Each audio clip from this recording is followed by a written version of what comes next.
Hi students, कैसे हैं आप सभी लोग। उम्मीद है सभी लोग अच्छे होंगे और स्वस्थ होंगे। सबसे पहले आप सभी लोगों को मेरे तरफ से जय हिंद एवं वंदे भारत। मेरे इस YouTube चैनल बायोलॉजी के नोट्स पर आप सभी लोगों का स्वागत है। मैं धर्मेंद्र कुमार प्रजापति आप लोगों के लिए लेकर के आया हूँ बायोलॉजी के NCERT का सारा नोट्स। जैसा कि आप सभी लोग जानते हैं कि NCERT जो है वो किसी भी प्रकार के परीक्षाओं में, एग्जाम्स में एक महत्वपूर्ण भूमिका निभाता है। ये किसी को बताने की आवश्यकता नहीं है कि NCERT कितना इम्पोर्टेंट है।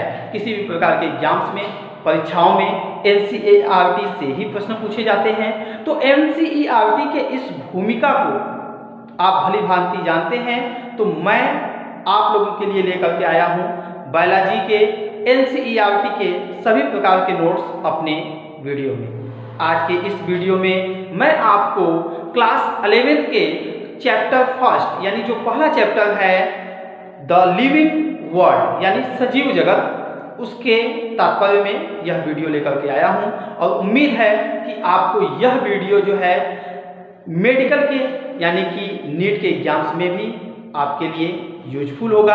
साथ ही साथ किसी भी प्रकार के प्रतियोगी परीक्षा या किसी भी एग्जाम्स में आपको बायोलॉजी से संबंधित जो भी क्वेश्चंस होंगे उनको सॉल्व करने में ये वीडियो आपको मदद देगा। तो इस वीडियो में आज हम लोग पढ़ने वाले हैं लिविंग्स के बारे में कि सजीव क्या होते हैं, किन कैरेक्टर्स के आधार पर, किन लक्षणों के आधार पर लिविंग को सजीव या किसी भी पदार्थ को सजीव माना जाता है। सजीव जो हैं वो निर्जीव से किस प्रकार भिन्न हैं, साथ साथ उनका नॉमेनक्लेचर कैसे किया जाता है, नामकरण कैसे किया जाता है, नामकरण करते हैं तो इसके लिए कौन सी काउंसिल बनाई गई है उसकी भी हम लोग बात करेंगे। साथ ही साथ द्विनाम पद्धतिकरण क्या था, किसने दिया, क्या होता है द्विनाम पद्धतिकरण, बाइनॉमियल नॉमेनक्लेचर की बात करेंगे। साथ साथ ट्राइनॉमियल नॉमेनक्लेचर, त्रिनाम पद्धतिकरण कब आया, कैसे आया, क्लासिफिकेशन क्या होता है, कैसे वर्गीकृत किया जाता है जीवों को, ये बायोडाइवर्सिटी क्या होता है, ये तमाम प्रकार के प्रश्न जो हैं वो आज हम लोग इसी वीडियो में डिस्कस करेंगे। तो अगर आप मेरे इस चैनल पर नए हैं तो इस चैनल को आप सब्सक्राइब जरूर कर दें ताकि जो भी नई वीडियो आए वो सबसे पहले आप तक पहुंच जाए। चलिए शुरू करते हैं। हमारा जो पहला टॉपिक है वो है कि लिविंग क्या है। हिंदी में अगर हम इसकी बात करें तो सजीव क्या है, तो सजीव को हम एक शब्द में ऐसे डिफाइन कर सकते हैं कि जिसमें जीवन हो वही सजीव है। जिसमें जीवन हो वही क्या है, सजीव है। लेकिन हम तो ठहरे साइंस के स्टूडेंट, अब हम लोग जिसमें जीवन की परिभाषा तो लिखेंगे नहीं। अब हम लोग क्या करना है, किसी भी टॉपिक का हमको प्रूफ की जरूरत पड़ती है, एक सच की जरूरत होती है कि आखिर कोई भी ऑर्गेनिज्म, कोई भी पदार्थ को अगर हम लोग सजीव की कैटेगरी में रखते हैं, उन्हें सजीव मानते हैं, तो क्यों मानते हैं, ऐसा उसमें क्या है जिसके आधार पर उसे हम लोग लिविंग बोलते हैं, और ऐसा क्या है जिससे वो नॉन लिविंग से यानी कि निर्जीव चीज़ों से भिन्न है। तो सजीव ऐसे पदार्थ या ऐसी चीज़ें जिनमें कुछ विशेष लक्षण होते हैं, उन्हीं के आधार पर उन्हें हम लोग सजीव के कैटेगरी में रखते हैं। तो लिविंग यानी कि सजीव ऐसे जीवों को बोला जाता है जिनके कुछ प्रमुख लक्षण होते हैं। इन लक्षणों के आधार पर ही ये तय किया जाता है कि ये जो पदार्थ है वो लिविंग है अथवा नहीं है। तो उनमें से जो एक पहला कैरेक्टर है वो है कि इनमें ग्रोथ होता है। क्या होता है, ग्रोथ यानी कि वृद्धि। कोई भी जीव जो है वो वृद्धि करता है। आपको पता है कि तमाम प्रकार के जीव जंतु वनस्पति जो जन्म के बाद धीरे धीरे क्या करते हैं, वृद्धि करते हैं, यानी उनका बॉडी वेट जो है शेप में वृद्धि होती है। बॉडी वेट जो होता है वो वृद्धि करता है, वो अपनी संख्याओं में ग्रोथ करते हैं। तो ये एक ऐसा इंपॉर्टेंट कैरेक्टर्स है जिसके आधार पर हम लोग सजीवों को कैटेगराइज करते हैं कि जिस भी पदार्थ में अगर ग्रोथ हो रहा है that mean it is a living organism. ये पहला ऐसा लक्षण था जिसके आधार पर हम लोग सजीवों को विभाजित करते हैं कि ये सजीव पदार्थ है। तो पहला क्या था? ग्रोथ। दूसरा जो कैरेक्टर है वो है लाइफ स्पान का।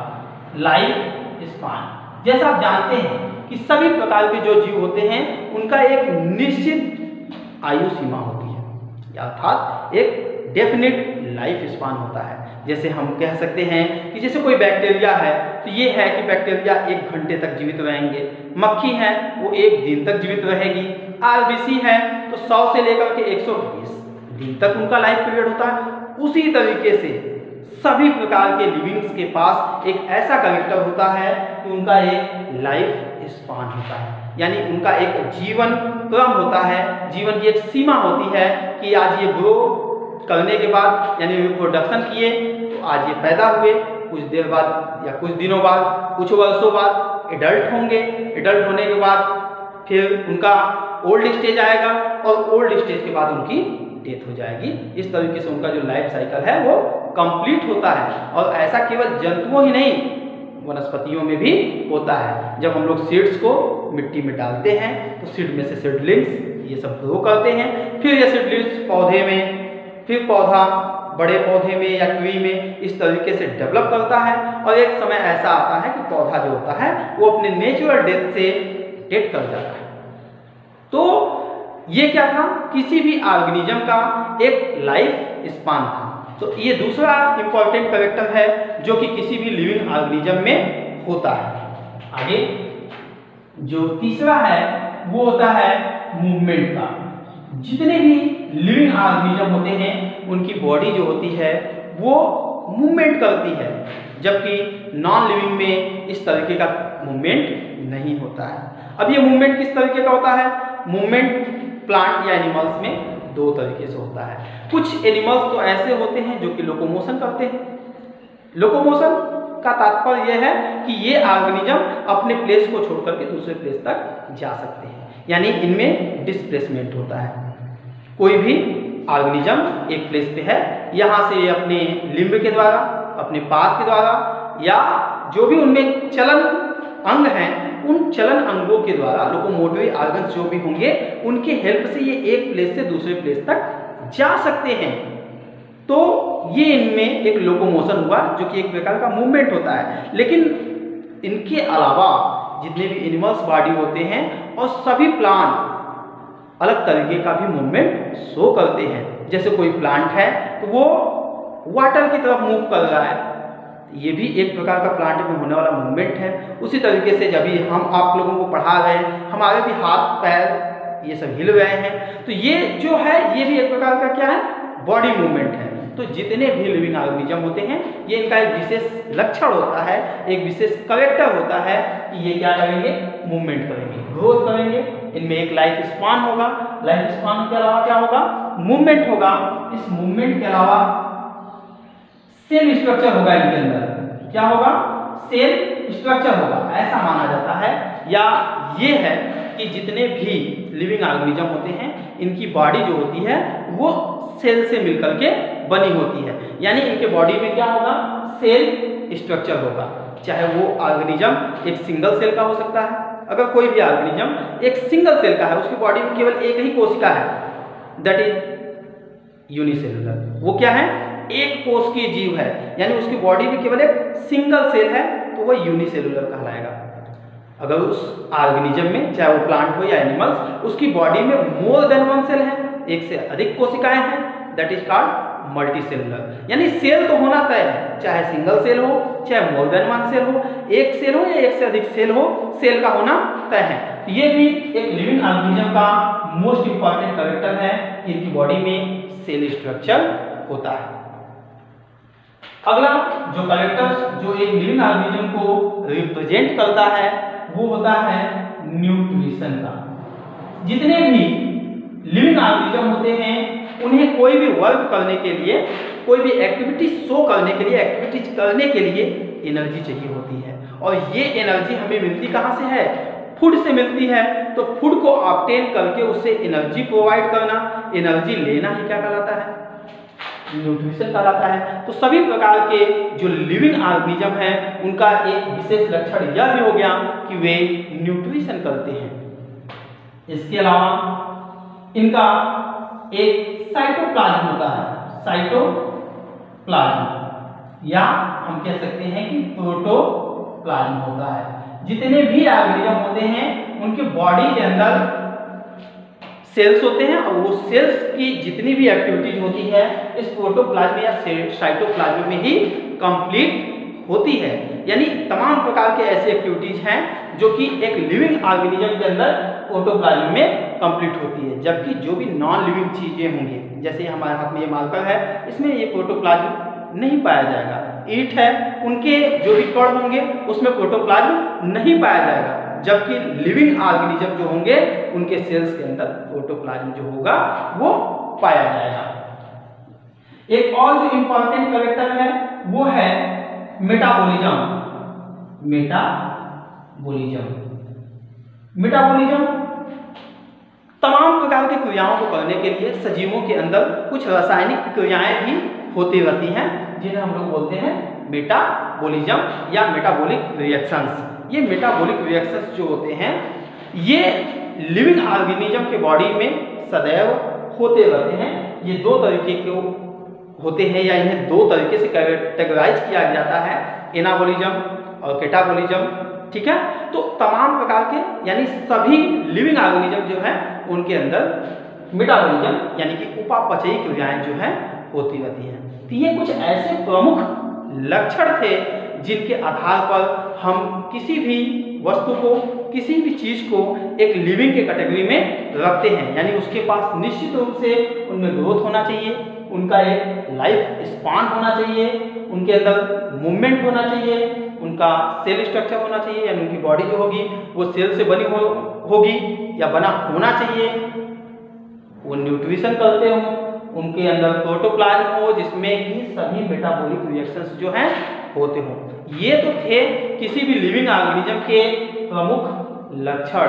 इसके अतिरिक्त जैसे एक्सक्रीशन करना, सर्कुलेशन करना, सेंस को ग्रहण करना, एटमॉस्फेयर में जो भी इम्पल्स या कह सकते हैं हम लोग उद्दीपन, रिस्पांस के स्टिमुलस जो होते हैं ये, या एनवायरनमेंट में किसी भी प्रकार का जो चेंजिंग होता है उसे भी सभी प्रकार के ऑर्गेनिज्म ग्रहण करते हैं और उसके अगेंस्ट अपना रिस्पांस देते हैं। ये तमाम प्रकार के अन्य लक्षण भी हैं जो एक लिविंग ऑर्गेनिज्म को रिप्रेजेंट करते हैं। इसके बाद अब हम लोग चलते हैं इनके कैरेक्टर्स के बाद नॉमेनक्लेचर की बात करते हैं। नॉमेनक्लेचर से बात करने से पहले सबसे पहले हम डाइवर्सिटी की बात कर देते हैं कि जो लिविंग ऑर्गेनिज्म की तो बात हम लोग कर लिए कि सजीव क्या है, किस कैरेक्टर के बेस पे इनको कैरेक्टराइज किया गया है। अब हम लोग बात करेंगे डाइवर्सिटी की। डाइवर्सिटी क्या होता है? तो डाइवर्सिटी को समझना बेहद ही आसान है। डाइवर्सिटी यानी कि डिफरेंस। डाइवर्सिटी शब्द जो है ये एक वैरायटी को रिप्रेजेंट करता है। डाइवर्सिटी यानी कि विविधता, हिंदी में से हम लोग बोलते हैं विविधता। बायोडाइवर्सिटी अगर होता तो इसी को जैव विविधता बोलते। अब देखिए सभी प्रकार के जो लिविंग होते हैं उनका एक लाइफ स्पान होता है, उनमें सेल होते हैं, उनमें मेटाबॉलिक रिएक्शंस होता है, वो ग्रोथ करते हैं, रेस्पायर करते हैं, न्यूट्रिशन करते हैं, मूवमेंट करते हैं, तमाम प्रकार के कैरेक्टर्स शो करते हैं। तो ये जो लिविंग ऑर्गेनिज्म हैं, तो दुनिया में जितने भी लिविंग ऑर्गेनिज्म पाए जाते हैं, अब तक ये मानिए कि दुनिया में 1.7 से लेकर के 1.8 मिलियन जो हैं ऑर्गेनिज्म खोजे जा चुके हैं। 1.7 से लेकर के 1.8, यानी आप ऐसा समझिए कि 17 से 18 लाख ऑर्गेनिज्म इस पूरे वर्ल्ड वाइड डिस्ट्रीब्यूशन में अब तक खोजे जा चुके हैं, जिनके बारे में हम लोग जानते हैं या जिनका जिक्र साइंस में किया जा चुका है। ऐसे ऑर्गेनिज्म 1.7 से लेकर के 1.8 मिलियन यानी 17 से 18 लाख तक हैं। अब ये 17 या 18 लाख जो ऑर्गेनिज्म हैं, क्या सभी एक जैसा न्यूट्रिशन करते होंगे? क्या सभी एक जैसे रिस्पायर करते होंगे? सभी का ग्रोथ एक जैसा होगा?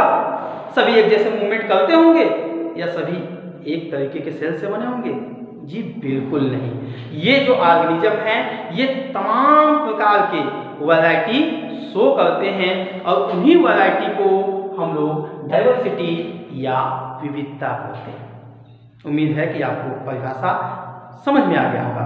हम आपको एक बार फिर बता दें कि इस दुनिया में जो भी 17 या 18 लाख प्रकार के जीव अब तक ज्ञात हैं, उन ज्ञात जीवों में सभी कैरेक्टर्स एक समान प्रकार के नहीं होते हैं। उनमें डिफरेंस होता है, उनमें वैरायटी होता है और इसी वैरायटी को, इसी डिफरेंस को हम लोग डाइवर्सिटी यानी कि विविधता बोलते हैं।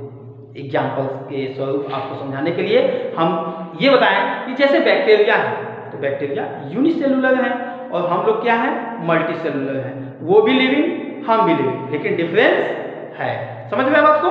तो इस तरीके से हर एक क्षेत्र में डिफरेंस होता है या सिमिलरिटी होती है, जो क्या कहलाता है, डाइवर्सिटी कहलाता है। तमाम प्रकार के एनिमल्स हैं। कोई एनिमल्स एक्वाटिक है जो वाटर में रहता है, कोई आर्बोरियल है जो हवा में उड़ रहा है, कोई टेरेस्ट्रियल है जो मिट्टी में रह रहा है, जमीन पर रह रहा है, तो कोई प्लांट है जो फोटोसिंथेसिस कर रहा है, कोई हेटेरोट्रॉप्स है जो दूसरे से ही न्यूट्रिशन कर रहा है, कोई सिंगल सेल का है, कोई मोर देन वन सेल का है, कोई किसी की बॉडी इलांगेटेड है, किसी की बॉडी स्फेरिकल है।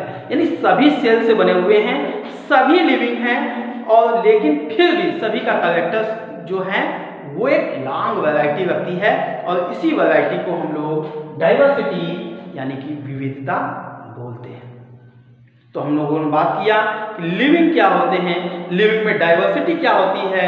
तो अब जिस तरीके से लिविंग यानी बच्चों का जन्म होता है, बच्चे कई प्रकार के होते हैं और उसके बाद उनका क्या किया जाता है, नामकरण किया जाता है। तो आइए हम अब ये जानें कि जो जीव जंतु या वनस्पतियां होती हैं उनका भी नामकरण क्या होता है और नामकरण किया कैसे जाता है। तो नामकरण यानी कि नॉमेनक्लेचर, नॉमेनक्लेचर की बात करने जा रहे हैं हम लोग। नॉमेनक्लेचर, नामकरण। नामकरण सबसे पहले आप ये जानिए क्यों आवश्यक है। अभी जैसे हम लोग स्कूल में पढ़ रहे हैं, स्कूल में भी हम लोगों का नाम रखा गया है। नामकरण हम लोगों को एक पहचान देता है, एक आइडेंटिफिकेशन देता है कि ये नाम इस बच्चे का है, ये नाम है तो ये व्यक्ति होगा।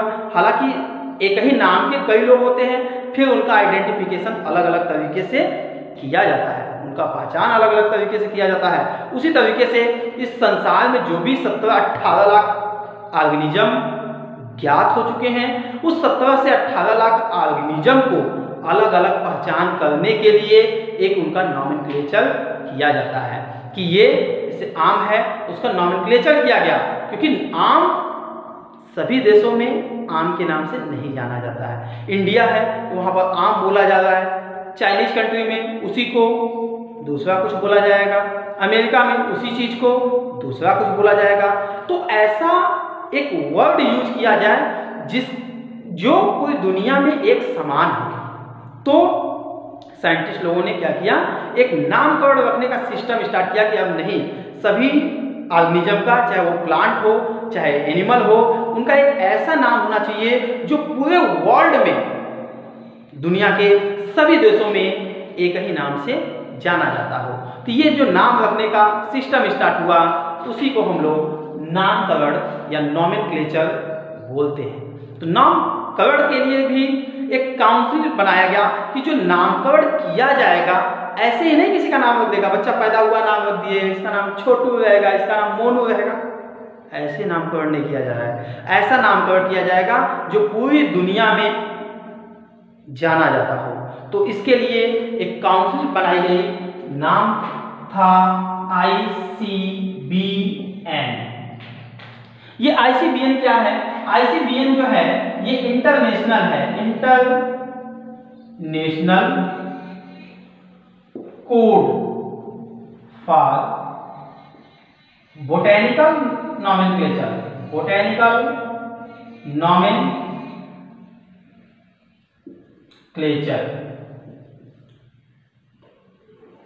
ये एक काउंसिल बनाया गया, international code for botanical nomenclature, जिसका शॉर्ट फॉर्म है ICBN।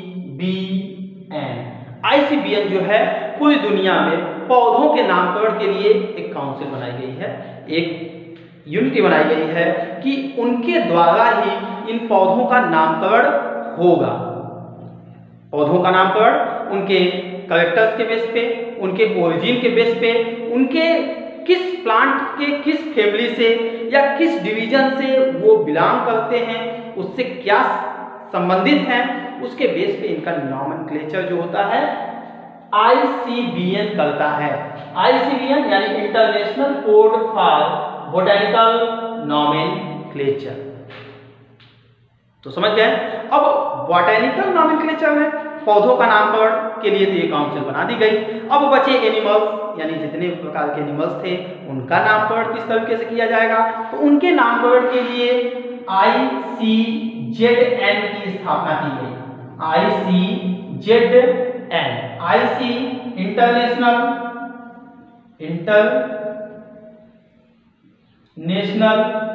Code for zoological nomenclature.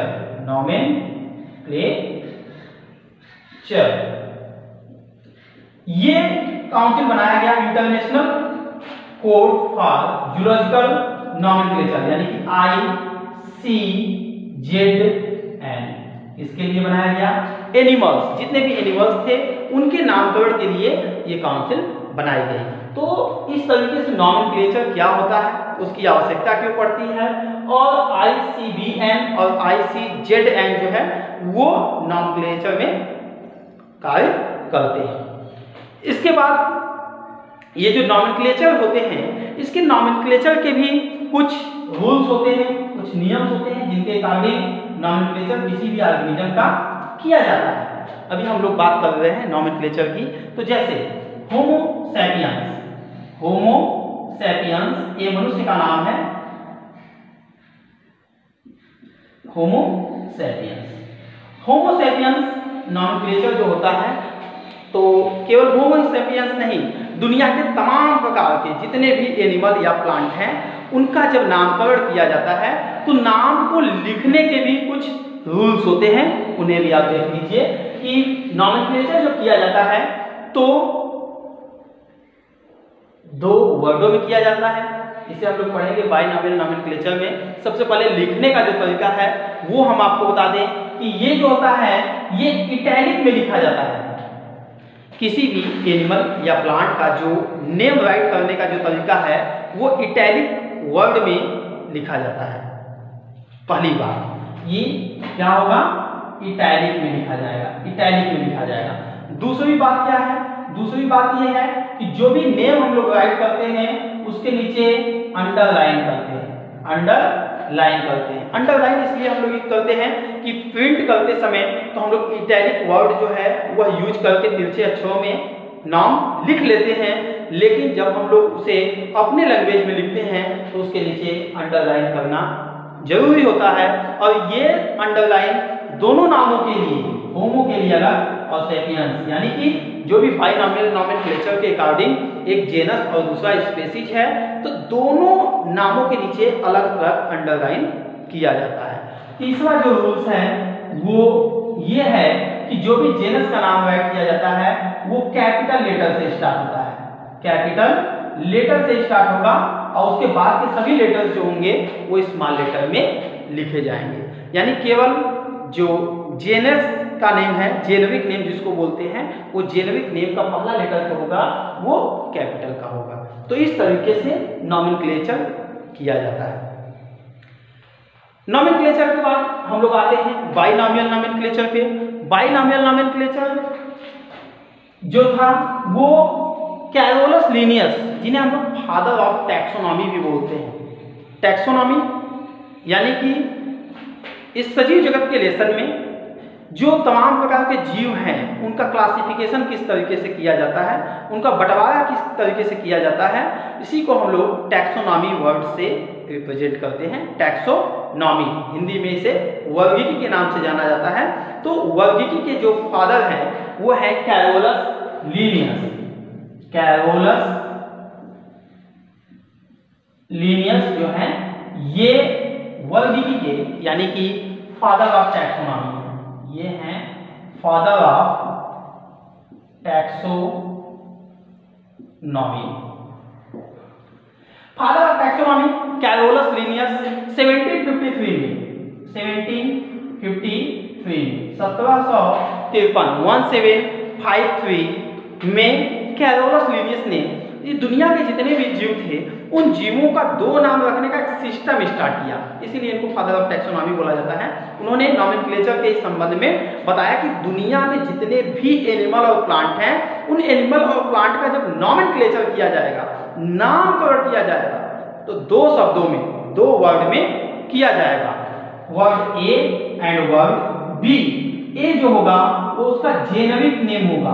क्या होगा? Generic name, generic name. और बी जो होगा वो उसका स्पेसिफिक नेम होगा, स्पेसिफिक नेम कहलाएगा। ऐसा कैरोलस लीनियस ने 1753 में बताया कि दुनिया में जितने प्रकार के भी जीव हैं, ऑर्गेनिज्म हैं, लिविंग हैं, उस लिविंग का जो नॉमेनक्लेचर किया जाएगा, नामकरण दो वर्ड्स में किया जाएगा।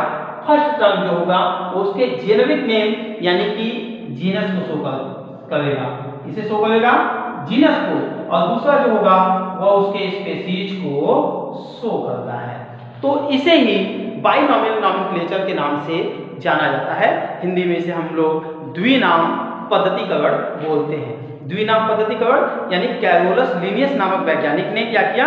1753 ईस्वी में सभी ऑर्गेनिज्म का, सभी जीवों का दो नाम रखने का एक सिस्टम स्टार्ट किया, और इसी सिस्टम को हम लोग बाइनॉमियल नॉमेनक्लेचर या द्विनाम पद्धतिकरण भी बोलते हैं। इस द्विनाम पद्धतिकरण में जो दो टर्म यूज होते हैं, उस टर्म का जो पहला वर्ड होता है वो उसके जीनस को रिप्रेजेंट करता है, और दूसरा वर्ड जो है वो उस एनिमल या प्लांट के स्पीशीज को शो करता है। फॉर एग्जाम्पल हम आपको बताएं, अभी हमने होमो सैपियंस यानी मनुष्य का साइंटिफिक नेम लिखा हुआ था, होमो सैपियंस। होमो सैपियंस, होमो मनुष्य के जेनस का नाम है और सैपियंस स्पीशीज का नाम होता है। यानी हम कह सकते हैं कि मनुष्य होमो जेनस का होता है और सैपियंस उसकी क्या है? स्पीशीज है। तो इस तरीके से किसी भी ऑर्गेनिज्म का दो नाम, दो टर्म में नाम लिखा जाता है, और इसे ही बाइनॉमियल नॉमेनक्लेचर कहा जाता है। और बाइनॉमियल नॉमेनक्लेचर का स्टार्टिंग जो था, शुरुआत कैरोलस लीनियस जो कि फादर ऑफ टैक्सोनॉमी, वर्गीकी के पिता कहे जाते हैं, उन्होंने शुरू किया था। आगे चल करके ये जो द्विनाम पद्धतिकरण था बाइनॉमियल नॉमेनक्लेचर में, एक समस्या उत्पन्न हुई। वो समस्या क्या थी कि कुछ ऐसे भी स्पीशीज थे जिनका एक लोकल में सब स्पीशीज होते थे, यानी तमाम प्रकार के ऐसे ऑर्गेनिज्म जिनके स्पीशीज के बाद भी सब स्पीशीज यानी छोटी यूनिट्स आती थी। अब ऐसे ऑर्गेनिज्म का नॉमेनक्लेचर करना कठिन होने लगा। फिर इस बाइनॉमियल नॉमेनक्लेचर के प्लेस पे एक नया सिस्टम स्टार्ट हुआ नाम लिखने का। नाम हुआ उसका trinomial nomenclature. Trinomial nomenclature. Trinomial nomenclature Hindi में इसे द्विनाम पद्धतिकरण भी बोलते हैं। जैसे द्विनाम पद्धतिकरण था, ठीक उसी तरीके से त्रिनाम पद्धतिकरण होता है। त्रिनाम पद्धतिकरण में किसी भी एनिमल या प्लांट का नाम जो है 3 पदों में लिखा जाता है। 3 पद क्या क्या होते हैं? फर्स्ट टर्म जो होता है उनके जेनस को शो करता है, सेकेंड टर्म जो होता है उनके स्पीशीज को शो करता है, और थर्ड टर्म जो होता है वो उनके सब स्पीशीज को शो करता है, यानी जेनस, स्पीशीज और सब स्पीशीज। जैसे प्रेजेंट टाइम जो मैन है, मॉडर्न मैन का नाम होमो सैपियंस होता है, लेकिन उनमें से आधुनिक मानव के बाद हम लोग जो हैं ये वर्तमान मानव है, प्रेजेंट टाइम मैन। तो प्रेजेंट टाइम मैन का जो साइंटिफिक नेम है वो है होमो सैपियंस। सैपियंस, यहाँ पर सैपियंस वर्ड जो है 2 बार यूज किया गया है। फर्स्ट होमो जो है वो ह्यूमन बीइंग्स के जीनस को रिप्रेजेंट कर रहा है, सेपियंस जो है इसके स्पेसीज को शो कर रहा है, और जो सेकेंड सेपियंस है इसके सब स्पेसीज को शो करता है। जैसे होमो सैपियंस, सैपियंस वर्तमान मानव यानी प्रेजेंट टाइम जो मनुष्य हैं उनका नाम है, उसी तरीके से होमो सैपियंस, हैबिलिस, इरेक्टिस, इस तरीके से जो नाम है वो थर्ड टर्म जो है उनके सब स्पेसीज को रिप्रेजेंट करता है। इस तरीके से नाम में 3 टर्म यूज किए जाते हैं। फर्स्ट टर्म उनके जीनस को शो कर रहा है, सेकेंड टर्म सब स्पेसीज को शो कर रहा है, और थर्ड टर्म जो है उनके सब स्पेसीज को शो कर रहा है। तो इस तरीके से आप बाइनॉमियल नोमेनक्लेचर और ट्राइनॉमियल नोमेनक्लेचर्स के बारे में जानिए। अब हमारा जो अगला टॉपिक है वो है क्लासिफिकेशन, कि वर्गीकरण क्या होता है। तो वर्गीकरण यानी कि क्लासिफिकेशन। क्लासिफिकेशन होता क्या है? जीवों को उनके समानता और विभिन्नता के आधार पर अलग अलग समूहों में बांटना ही क्लासिफिकेशन यानी वर्गीकरण कहलाता है। क्लासिफिकेशन, जो भी ऑर्गेनिज्म है, एनिमल और प्लांट, उनको उनके सिमिलरिटी के बेस पे या डिसिमिलरिटी के बेस पे अलग अलग ग्रुप में डिवाइड करना ही क्लासिफिकेशन कहलाता है। जैसे कोई एक विद्यालय है, एक स्कूल है, एक स्कूल में कई तरीके के बच्चे होंगे, हालांकि सभी स्टूडेंट हैं, ये उनके अंदर एक सिमिलरिटी है, लेकिन 11th-12th की अगर हम लोग बात करें, कोई बच्चा साइंस ग्रुप का है, कोई आर्ट्स ग्रुप का है, कोई कॉमर्स ग्रुप का है, तो ये उनमें क्या है? डिसिमिलरिटी है कि जो आर्ट्स वाला है वो साइंस वाले से डिसिमिलर है, जो कॉमर्स वाला है वो साइंस वाले से डिसिमिलर है या आर्ट्स वाले से डिसिमिलर है। तो ये उनके अंदर क्या गई? डिसिमिलरिटी। किस बेस, किसके अकॉर्डिंग? क्लास के अकॉर्डिंग। तो उसी तरीके से इस वर्ल्ड में जितने भी एनिमल या प्लांट होते हैं उनमें भी सिमिलरिटी होती हैं। अब जैसे एक्वाटिक एनिमल्स जो होते हैं उनके अंदर सिमिलरिटी है कि सभी पानी में रहते हैं। अब एक्वाटिक एनिमल्स में भी पता चला कि फिश हैं तो गिल्स से रेस्पायर कर रहे हैं, केचुआ है स्किन से रेस्पायर कर रहा है, फ्रॉग है स्किन से गिल्स दोनों से रेस्पायर कर रहा है, या मछलियां हैं गिल्स से रेस्पायर कर रही हैं। तो ये क्या था? उनमें डिफरेंस था। ये जो डिफरेंस था उसी के अकॉर्डिंग उनको अलग अलग कैटेगराइज किया गया है, बांटा गया है, और ये जो डिवीजन है उसी को हम लोग क्लासिफिकेशन यानी वर्गीकरण बोलते हैं। तो वर्गीकरण के कुछ यूनिट्स भी होते हैं, इकाइयां भी होती हैं, जिन्हें हम लोग यूनिट्स ऑफ क्लासिफिकेशन बोलते हैं। क्या बोलते हैं? यूनिट्स ऑफ क्लासिफिकेशन यानी वर्गीकरण की इकाइयां, यानी किसी भी ऑर्गेनिज्म को किस ग्रुप में कैटेगराइज किया जाएगा, किस ग्रुप में डिवाइड किया जाएगा। तो क्लासिफिकेशन के कुल 7 यूनिट्स होते हैं, 7 इकाइयां होती हैं, जिसमें सबसे ऊपर जो है वो है किंगडम, इसके नीचे आएंगे फाइलम, इसके नीचे आएंगे क्लास, ऑर्डर, फैमिली, जेनस और स्पेसीज। ये 7 यूनिट्स ऑफ क्लासिफिकेशन है। क्या क्या है? किंगडम हिंदी में से जगत बोला जाता है, फाइलम जिसे संघ बोला जाता है, क्लास वर्ग बोला जाता है, ऑर्डर गण बोला जाता है, फैमिली कुल बोला जाता है, जेनस यानी कि वंश, और स्पेसीज अर्थात जाति। तो ये 7 यूनिट्स ऑफ क्लासिफिकेशन है, यानी वर्गीकरण के ये 7 इकाई हैं जिनमें हम लोग ऑर्गेनिज्म को डिवाइड करते हैं, कैटेगराइज करते हैं। ये एरो आप नीचे से ऊपर की ओर भी लगा सकते हैं, क्योंकि कई स्पेसीज मिल करके एक जीनस बनाते हैं, यानी एक जीनस में कई स्पेसीज आते हैं, फिर कई स्पेसीज से मिलकर के एक फैमिली का निर्माण होता है। कई फैमिली मिलकर के एक ऑर्डर होते हैं, एक ऑर्डर कई ऑर्डर मिलकर के एक क्लास, एक फाइलम में कई क्लास, और उसी तरीके से एक किंगडम में कई फाइलम होते हैं।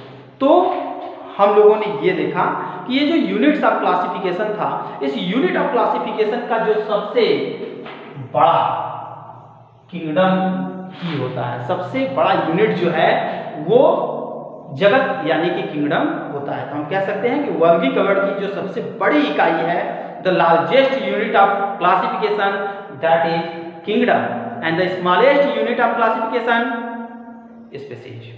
जाति जो है वो वर्गीकरण की सबसे छोटी इकाई होती है। ये 7 यूनिट्स ऑफ क्लासिफिकेशन थे। इन्हीं में एनिमल्स और प्लांट्स को डिवाइड किया जाता है, कैटेगराइज किया जाता है। अब जैसे यहाँ पर आपने देखा कि 7 यूनिट्स थे।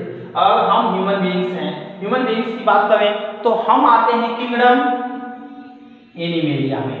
एनिमेलिया, किंगडम एनिमेलिया यानी हम लोग जंतु जगत के अंतर्गत आते हैं। जितने भी मनुष्य हैं वो जंतु जगत के अंतर्गत आते हैं। Kingdom animalia. फाइलम जो है वो है कार्डेटा, फाइलम कार्डेटा, कार्डेटा संघ के। क्लास जो है वो मैमेलिया या मैमल्स, मैमल्स हैं। ऑर्डर जो है वो है प्राइमेट्स या प्राइमेटा। फैमिली जो है वो है होमोनिडी, होमोनिडी। जेनस जो है वो है होमो, और स्पीशीज जो है वो है सैपियंस, सैपियंस। इस तरीके से आपने देखा कि मनुष्य का जो क्लासिफिकेशन था, मानव का क्लासिफिकेशन किस तरीके से किया गया। Kingdom animalia, phylum chordata, class Mammalia या मैमल्स, ऑर्डर प्राइमेटा या प्राइमेट्स भी आप बोल सकते हैं, फैमिली होमोनिडी, जेनस जो है होमो, और सैपियंस जो है स्पीशीज होता है। इस तरीके से सभी प्रकार के, चाहे वो एनिमल हो या प्लांट हो, सभी प्रकार के ऑर्गेनिज्म का क्लासिफिकेशन किया जाता है। तो आज के इस वीडियो में हम लोगों ने NCERT क्लास 11 के पहला चैप्टर जो कि द लिविंग वर्ल्ड यानी कि सजीव जगत था, उसके आधे पार्ट को हम लोगों ने कवर किया। कुछ चीज़ें इसमें और बाकी हैं जो हम लोग अगले वीडियो में देखेंगे। अगर आपको ये वीडियो अच्छी लगी हो तो वीडियो को सब्सक्राइब जरूर करें और लाइक करें, कमेंट करें, और वीडियो को आप अंत तक देखने के लिए आप सभी लोगों का धन्यवाद।